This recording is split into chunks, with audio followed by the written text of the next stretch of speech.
So there's a person in my life that I have great affection for, and it isn't reciprocated. And that drives me a little nuts.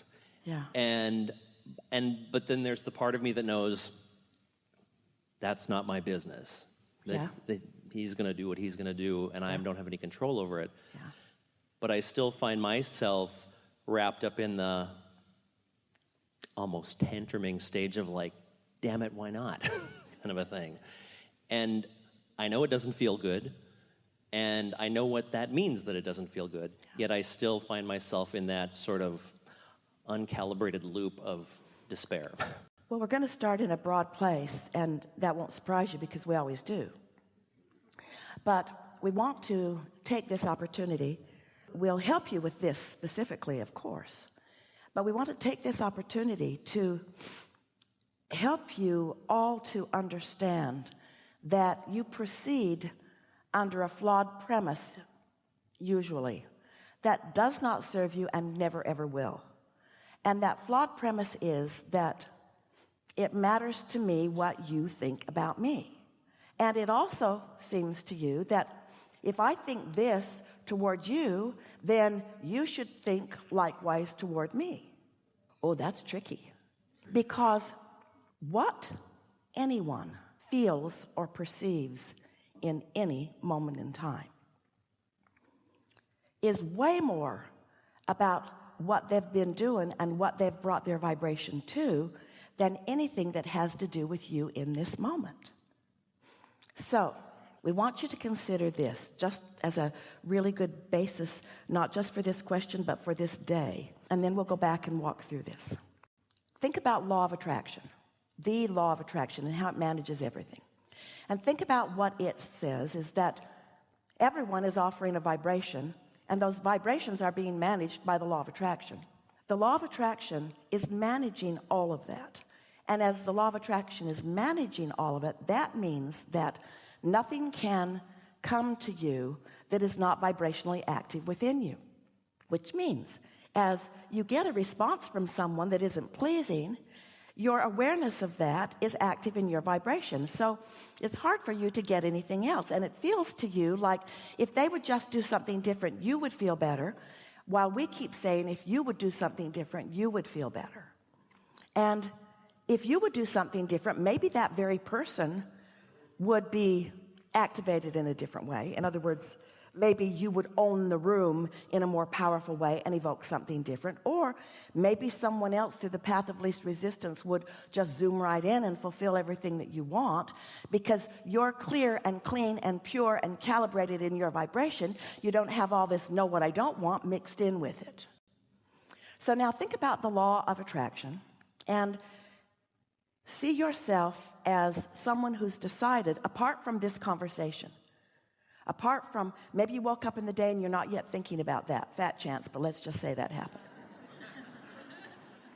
And so your vibration is clear and you are calibrated to your inner being. And so you've decided to really isolate, calibrate, tend to, tune to the frequency of you. So you sit for a little while after you've meditated and you make some statements on a page about emotional things, which are indicators of your calibration. And you don't write things that you do not mean, but you write things and you mean them, and you've practiced it enough that you're pretty good at it. And so you write things like, I feel eager about this day. I feel frisky about this day. I feel blessed in this day. Now, the first day you sit to do this, maybe not so much, but after you do this for a little while, it takes some doing to calibrate to your blessedness when not so blessed things are sometimes happening. But you can do it, and your calibration is everything because your calibration to your source energy is your point of attraction. So I feel blessed, and I feel eager, and I feel expansive, and I feel ready, and I feel open, and I feel full of myself, and I feel fun. And I feel strong, and I feel intuitive, and I feel flexible, and I feel eager, and I feel balanced. I feel good. I feel really, really good. I feel good. So you calibrate. Now, what's happened? Whether you write it or just say it, it's better to write it because you'll focus better. And it's better to do it the next day and the next day and the next day and the next day and the next day, because after a little while it really catches on. And when you write those words, you feel the resonance of them because it lights your inner being up with you. The two of you become a powerful, dynamic, powerful, good-feeling team. It's the awesome power, or we like to say the awesome pleasure, of non-resistant thought that you've got going on with your non-physical partner. That's a powerful point of attraction. One who's connected to that is more powerful than millions who are not. So it's worth taking the time to do it. So you're all tuned into that. And now the image that Esther has in her mind is she's in this energy bubble, and she's now moving out into the world, into traffic, through the airports, into places where lots of people are. And because she's tuned to all things wanted are lighting up all around her. And those lighted up things are her world. And the things that she didn't calibrate to, like nobody loves me, or resentment, or what's up with that, or that was rude of you, or what, I've given all this to you and you feel that way about me, since that's not what she's calibrated to, since she's calibrated to who she really is, as she moves through the world, she's in sync with Source. Things that match the way she feels show up. Now, let's say you're in this bubble and you've done that and you're moving out into the world, and let's say the world that you've moved out into is right now small. It's just your thought world. It's just your thoughts of the people that you know. And because you've calibrated to this, the people that are going to come to your mind are the people who are calibrated there with you. People in a bad mood aren't going to come to your mind. People not in love with life and not in love with themselves are not going to come to your mind. And so just in your thought world, you are already cleaner, purer, more calibrated, but then you move into the day. Then you move into conversations. Just the ideas of who you will reach out to will be about what you're calibrated to. You can always tell two ways. You can tell what you are a vibrational match to. We've been saying this forever. One is how you feel and one is by what happens. But most people don't even think about calibrating until they bump into something unwanted, and then we love you so much it's too late. Too late for now. You're just going to bump into them, and you're just going to get your feelings hurt, and you're just going to have a bad experience, and you're going to blame it on them, and you're going to practice the uncalibration of your inner being while you practice resentment and other things that just don't serve you at all. And so you just can't get around this. You got to clean up your vibration. And just because somebody is misbehaving by your standards to you doesn't mean you have to notice it and take it in. So you got to do something about that sensitivity. Well, that's not an easy thing to do because most humans have been doing it for a very long time. Most of you have been calibrating. Oh, we love you so much, but we love you so much.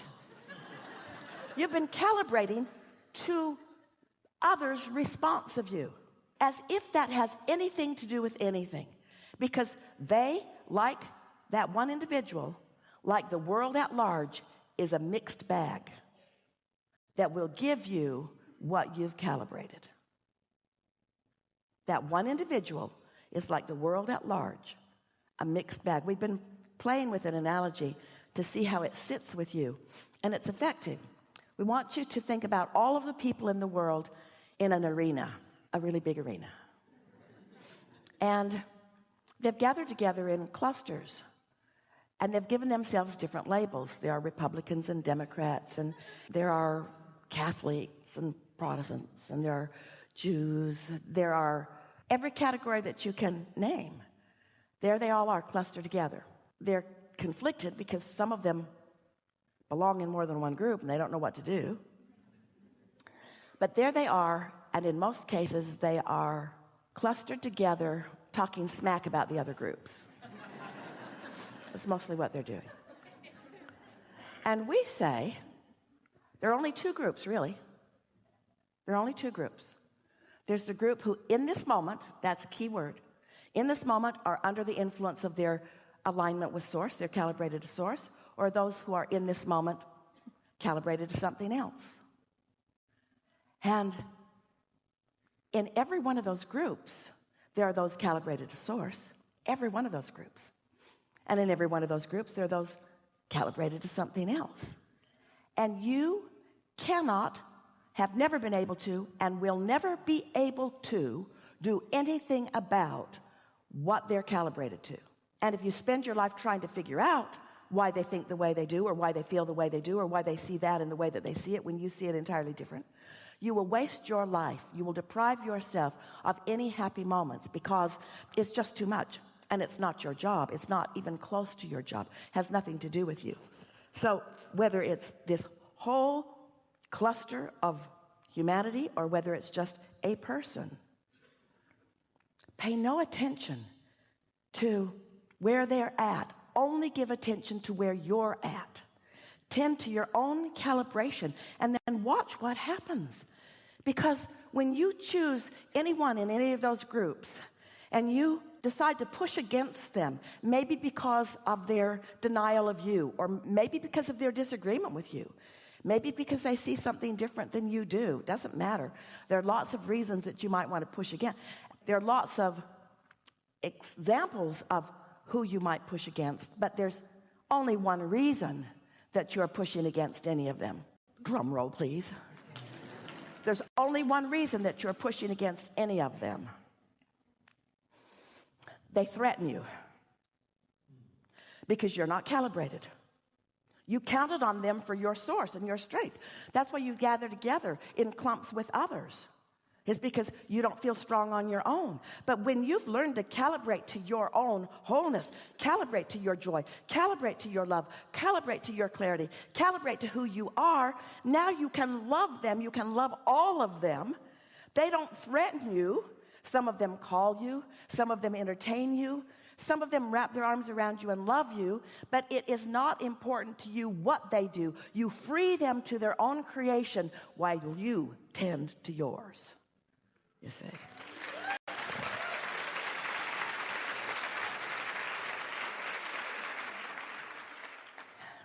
In the beginning, it's easier to change the subject altogether, but that's easier said than done because something about this person is active in lots of ways with what matters to you.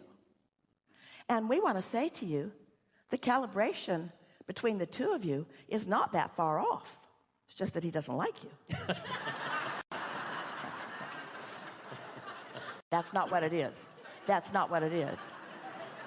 It's that things that he doesn't like about himself are the same things that you don't like about yourself, and they're active in both of you, and they are acting as aversion points.